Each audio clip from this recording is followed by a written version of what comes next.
لا حول ولا قوة إلا بالله.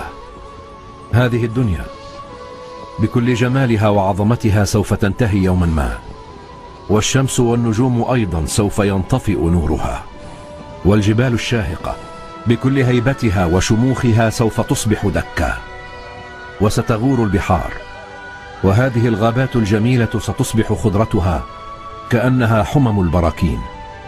عندها سيصبح الإنسان كالنملة التي غمرها الطوفان، يبحث عن مأمن له، يركض ويركض باحثا، يريد جنة المأوى، فلا يرى إلا جسرا بينه وبين جنة ربه، وهذا الجسر يمنعه من الوصول إلى هذه الجنة.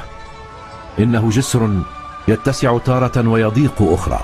إننا نراه ملتويا تارة، وتارة أخرى شديد الانزلاق.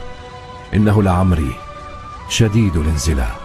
اعلموا أن أعمالنا في هذه الدنيا هي التي يوم القيامة تمد هذا الجسر أمامنا فتجعله مستويا أو ملتويا. أما جسر حكام الجور فسوف يكون أدق من الشعرة، ويزداد انزلاقا لحظة بعد لحظة.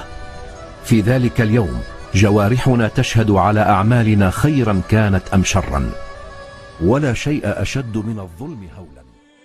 من عمت عينيك يا دنيا اشقد صغيرة، اشقد صغيرة، من عمت عينيك يا دنيا